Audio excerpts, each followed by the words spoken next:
Oi, gente, bom dia. Hoje nós vamos para a nossa segunda aula sobre república e a gente vai estudar hoje o poder legislativo. Nós vamos ver o que ele faz, quem atua nele e qual a importância dele, onde ele fica, tá? É isso que a gente vai estudar na aula de hoje.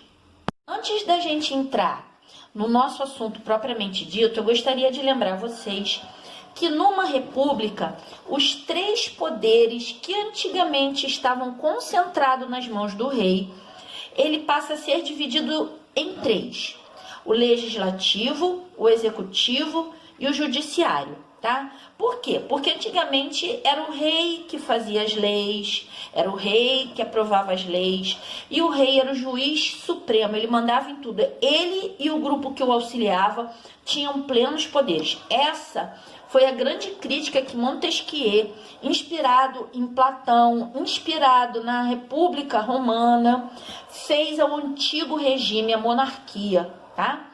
Um outro detalhe que eu queria chamar a atenção de vocês é que na monarquia o poder é vitalício. O que isso significa? Que o rei era rei enquanto ele estivesse vivo, tá? E um outro detalhe muito importante é que esse poder era hereditário, ou seja, ele passava de pai para filho, tá? Por isso era tão importante que os reis tivessem uma descendência, tivessem filhos, tá bom? Principalmente filhos homens. Montesquieu veio criticar tudo isso aí. E ele pregou então a divisão dos três poderes, dividindo nesses que estão aí: legislativo, executivo e judiciário, tá bom? E esse poder ele deveria ser exercido por um grupo de pessoas e não por poucas pessoas. Toda essa divisão que a gente vai ver ao longo da nossa aula de hoje, ela existe para fortalecer a democracia, para justamente evitar que um grupo se torne mais poderoso do que o outro. Esses três poderes, gente, pregados, estudados por Montesquieu e por outros filósofos também, eles são independentes, mas eles são harmônicos entre si. Que frase difícil, né? Por que eles são independentes, gente? Porque cada um tem as suas tarefas específicas, cada um tem as suas determinadas responsabilidades, aquilo que eles têm que fazer, que é a responsabilidade deles. E são harmônicos. Mas como assim harmônicos? Harmônicos porque eles precisam trabalhar em cooperação, concordando um com o outro e sempre respeitando a lei. Nenhum desses três poderes é maior do que o outro, é mais poderoso do que o outro. Só para voltar aqui na harmonia, gente, vocês sabem o que é harmonia? Harmonia é equilíbrio, entendimento, né? Numa escola de samba, por exemplo, a harmonia é tão importante que tem um quesito que conta pontos chamado harmonia. O que é harmonia? É a gente perceber que todas aquelas alas diferentes, que dançam diferentes, que têm fantasias diferentes, elas contam a mesma história. E a gente entende o que está acontecendo ali, vendo todo aquele desfile com todas aquelas pessoas diferentes. Por isso é tão importante a harmonia. Quem estuda música, estuda lá uma parte da educação musical chamada harmonia, porque a música tem que ser harmoniosa, ela tem que ter um equilíbrio, tá bom? Entenderam até aí? Então vamos lá, vamos prosseguir. Olha só, gente, nesse slide eu estou mostrando para vocês os três espaços do poder legislativo, tá?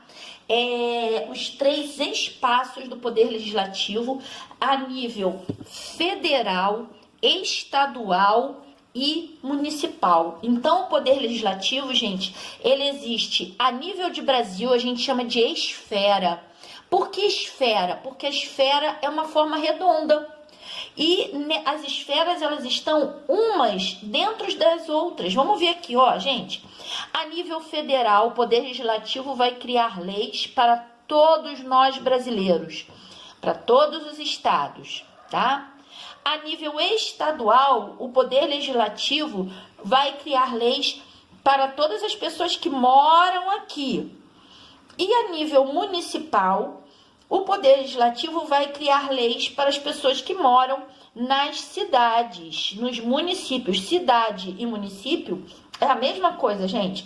Eu usei como exemplo aqui o nosso estado, que é o Rio de Janeiro, tá? Então, a gente tem o estado do Rio de Janeiro e a cidade do Rio de Janeiro, que é a capital do estado. Nós temos o mesmo nome, né? Nós, na Ilha de Guaratiba, estamos nesse cantinho aqui, ó, gente, bem nesse cantinho. Olha aqui a Restinga de Marambaia aqui, tá bom? Então, o poder legislativo, ele existe nessas 3 esferas. Na esfera federal, na esfera estadual e na esfera municipal. Ele está representado nesses 3 espaços, tá bom? E onde eles se localizam, gente? Olha só, o poder legislativo federal, ele é formado por 2 casas, como nós chamamos, é um sistema bicameral, 2 câmaras, tá bom? Nós copiamos isso dos estadunidenses, quando eles fizeram a sua independência em 1776, no século XVIII. Eles dividiram o poder federal em Senado e Câmara dos Deputados Federais, tá? Olha só, gente, olha aqui o Senado, o Congresso Nacional lá em Brasília, ó. Vocês estão cansados de ver essa imagem na televisão. No nível ou na esfera estadual, o poder legislativo ele é exercido pelos deputados estaduais. E aí eu botei aqui uma foto da LERJ, né, que é a Assembleia Legislativa do Estado do Rio de Janeiro. Fica lá no centro da cidade. Aqui, gente, os deputados estaduais, eles reúnem políticos de todas as cidades do Rio de Janeiro. Na Câmara dos Deputados e no Senado estão políticos que representam todos os estados do Brasil, tá bom? E por último, na esfera municipal ou a nível municipal, a gente tem a Câmara Municipal, onde estão os vereadores, que têm representantes de todas as regiões da nossa cidade. Olha só, gente, nós temos mais de 500 deputados federais e temos 81 senadores, tá? Os deputados federais, a quantidade de deputados federais, ela vai ser relativa ao número de habitantes de cada estado. Então, isso quer dizer o quê? Que o Rio de Janeiro, que é pequenininho, vai eleger mais deputados do que o Amazonas, que é grandão. Por quê? Porque mora mais gente no Rio de Janeiro do que mora no Amazonas. Mas o número de senadores vai ser o mesmo para os 2 estados. 3 para o Amazonas e 3 para o Rio de Janeiro. Isso é para manter o equilíbrio, tá? Olha só, gente, a Câmara dos Deputados e o Senado, eles têm tarefas semelhantes, tá? Porém, os deputados, eles vão representar mais as reivindicações da sociedade. Eles vão brigar pelos direitos, né, daqueles que os elegeram. Então, estão mais ligados às sociedades, aos grupos sociais dos seus estados.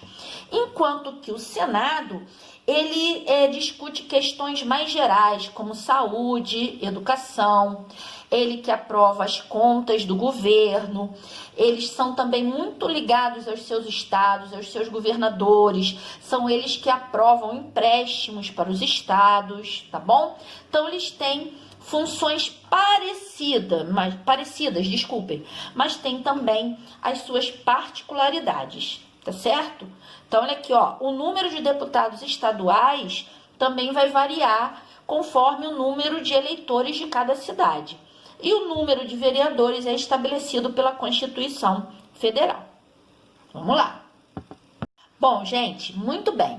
Agora que a gente já viu, já sabe sobre as esferas, a gente já se lembrou do tempo lá da monarquia, né? A gente já viu que os 3 poderes são independentes, mas são harmoniosos. Vamos ver, afinal de contas, o que o poder legislativo faz, né? Olha só, gente, o poder legislativo, ele elabora e revisa todas as leis do Brasil. A nível federal, são leis para todos nós, todos os estados do Brasil. a nível estadual para o Rio de Janeiro e a nível municipal para cada cidade, para a cidade do Rio de Janeiro. Cada uma tem as suas particularidades, tá bom? Os seus detalhes. Então, ó, eles vão elaborar, quer dizer, eles vão fazer, vão escrever as leis e vão também revisar essas leis. O que é revisar, gente? Quando a gente vai marcar avaliação, vocês não falam assim, dá uma revisão, professora. O que é uma revisão? É quando a gente revê os conteúdos que vão cair na prova, né? A gente estuda, faz uma lembrança rapidinho daquilo ali. Os legisladores, os representantes do Poder Legislativo, eles também revisam as leis, ou seja, eles vão atualizar as leis. Um exemplo, o Código Penal brasileiro teve que ser revisto por conta dos crimes cometidos através da informática. Então, eles revisaram as leis e incluíram esse capítulo lá no nosso Código Penal, tá? Mas além de elaborar, de escrever e de revisar as leis, o Poder Legislativo também tem uma outra função muito importante, gente, que é fiscalizar a atuação do Executivo. O que é fiscalizar? É tomar conta. Quem é o Executivo que a gente ainda não estudou? É o presidente, a nível federal, o governador, a nível estadual, e o prefeito, a nível municipal, tá? Lembro a vocês que esses políticos, eles são todos eleitos pelo povo, portanto, eles nos representam, eles são nossos representantes. Eles trabalham para nós, gente. Não somos nós que trabalhamos para ele. Eles só estão lá porque nós demos a ele o poder para estar lá, tá? Olha só, gente, aqui, ó, o tempo de trabalho desses políticos é chamado de mandato. Dos deputados, sejam eles federais ou estaduais, é de 4 anos. Os vereadores também. Já o mandato dos nossos amigos senadores é de 8 anos.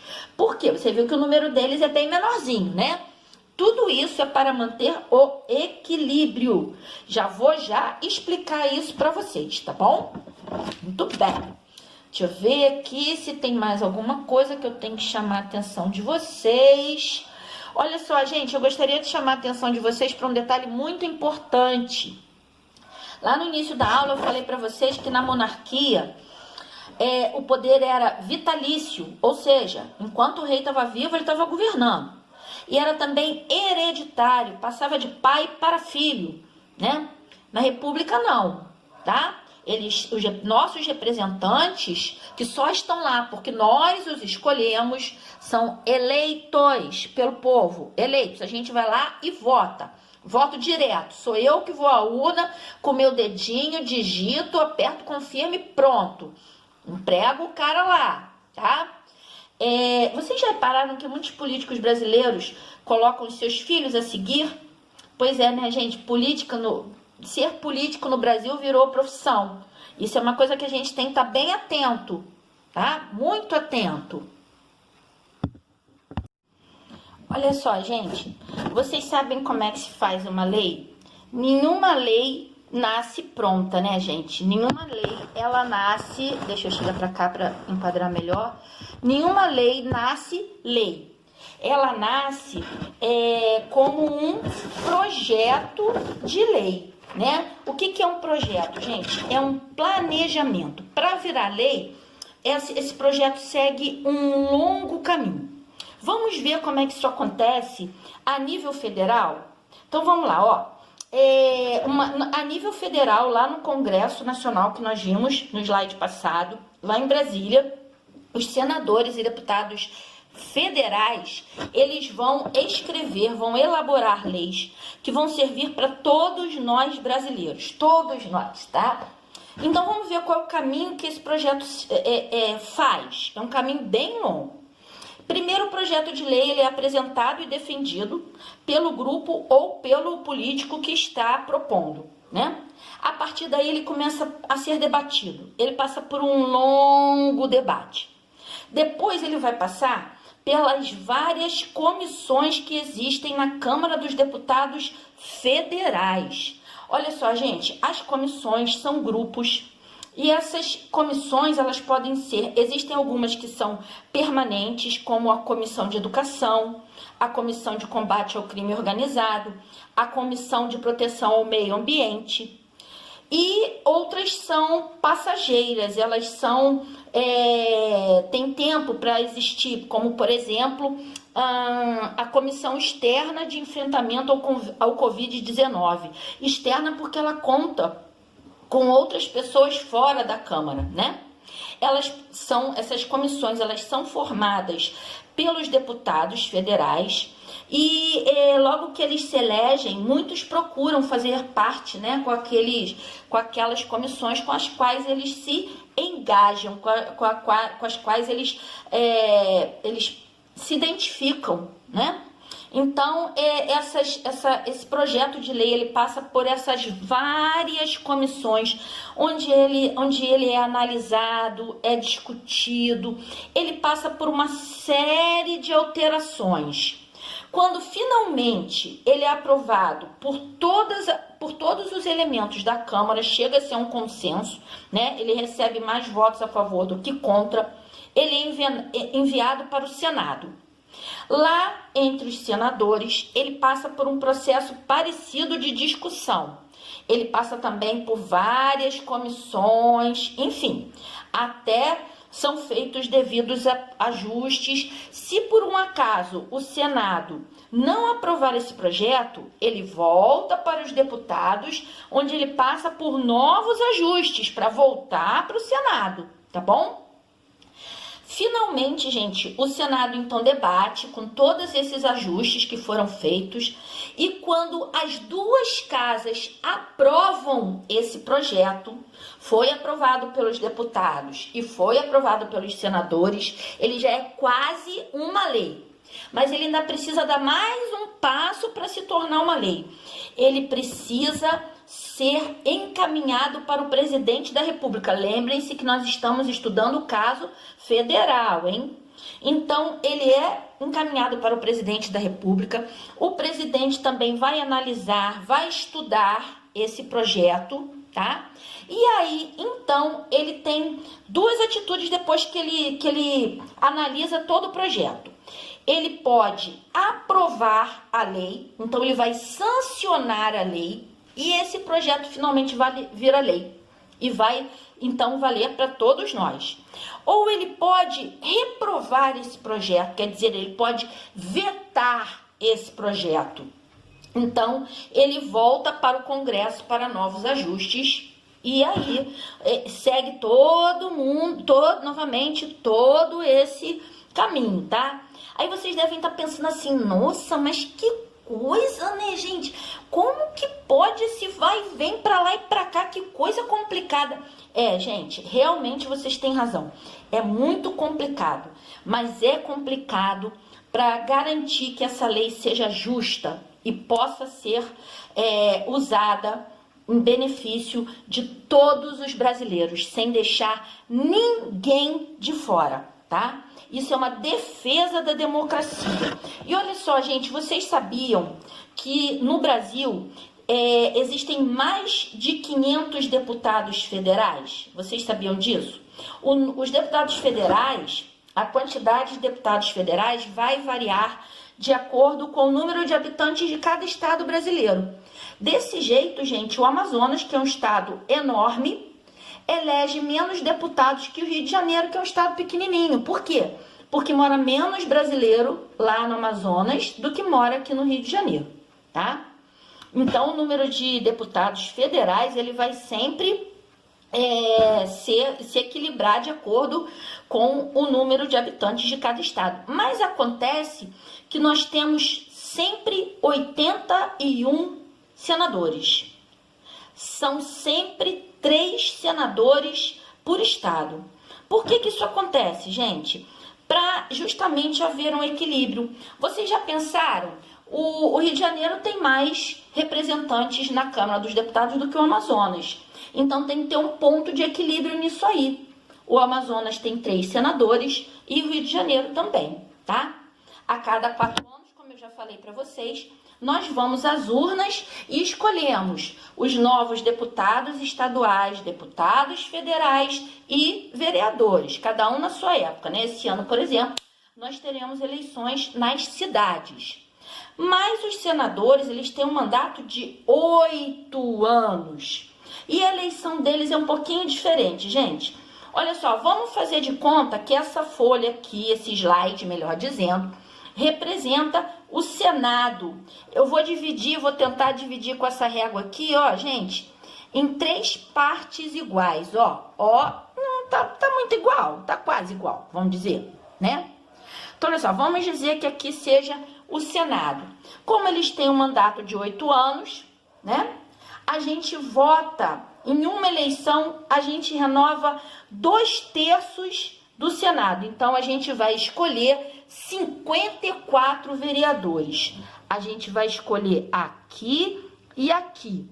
Esse grupo aqui não vai ser renovado, ele vai continuar lá, tá bom? Na eleição seguinte, a gente vai votar apenas em 1/3 dos senadores. A gente vai votar, nós vamos escolher apenas 27 senadores. Então, ó, nós vamos renovar essa partezinha aqui. Esses 2/3 que nós renovamos na eleição passada vão continuar lá cumprindo o seu mandato. Na última eleição presidencial, que aconteceu em 2018, nós escolhemos 2/3 do Senado. Nós escolhemos isso aqui, ó, gente. Nós renovamos isso aqui, ó, do Senado. Na próxima eleição federal, que vai escolher, e estadual, que vai escolher o novo presidente, o novo governador, a gente vai renovar esse pedacinho pra cá, ó. Esse pedaço aqui vai ficar e nós vamos escolher só um senador. Complicado, né, gente? Pois é, são detalhes que quando a gente começa a ser eleitor, a gente começa a guardar. Mas vamos lá, vamos continuar aqui. Eu falei para vocês que o poder legislativo ele é exercido pelos senadores, né? A gente está estudando aqui o caso federal, como é que se fazem as leis. Mas olha só, vocês sabiam que além dos representantes do poder legislativo, além dos senadores, além dos deputados federais, em alguns casos, o governador, o prefeito e o presidente também podem propor projetos de lei que vão passar por esse mesmo processo que eu expliquei para vocês. Vão passar pelas comissões, vão ser analisados, enfim. Mas vocês sabiam que o povo, porque todo poder emana do povo, somos nós que damos autoridade aos políticos. Vocês sabiam que a gente também pode propor um projeto de lei? Pois é, chama-se projeto de lei por iniciativa popular. Sabe como é que isso acontece, gente? Olha só, esse projeto de lei por iniciativa popular, ele existe há 32 anos. E ele foi proposto pela Constituição de 1988, que está em vigor até hoje, que está valendo no nosso país até hoje. E funciona assim, ó. 1% do eleitorado brasileiro, distribuído por no mínimo 5 estados, deve assinar dando apoio ao projeto de lei. Nesses 5 estados, pelo menos 0,3% de eleitores devem apoiar o projeto. Olha, é complicado, né, gente? Pô, 1% do eleitorado brasileiro, 5 estados, 0,3%, como assim? Olha só, primeiro a gente vai saber quantos eleitores o Brasil tem. Daí a gente vai ver quanto é 1% deles, né? Esse projeto por iniciativa popular, ele vai ter que ter assinaturas de eleitores de no mínimo 5 estados brasileiros. Nós temos 27 estados. Então, no mínimo 5 estados, os eleitores vão lá e vão dizer que vão apoiar. E nesses 5 estados, pelo menos 0,3% das assinaturas devem ser de eleitores de cada um desses 5 estados. Parece pouquinho, né, gente? Ó, 1%, 0,3%. Mas acontece, para vocês terem uma ideia, que em 2017 esses números correspondiam a mais ou menos 1,4 milhão de brasileiros, tá? Tanto que até hoje nós só tivemos 4 projetos por iniciativa popular, projetos de lei por iniciativa popular, que se tornaram lei. Um deles é o Ficha Limpa, que vocês conhecem bem, que toda hora a gente ouve aí na televisão, que proíbe que pessoas que tenham cometido crimes participem das eleições por 8 anos. Olha só, gente, nos estados e municípios o sistema é bem semelhante. O projeto de lei é apresentado, é discutido, passa pelas diversas comissões, até que então ele é aprovado e precisa passar pelo governador ou pelo prefeito, tá? Sendo que nos estados e municípios não existe o Senado. O Senado é só federal. Não existe Senado estadual ou Senado municipal. Olha só, espero que vocês tenham entendido. São muitas informações, eu sei, mas eu espero que vocês tenham entendido. Beijos, até a nossa próxima aula, quando a gente vai ver o poder executivo.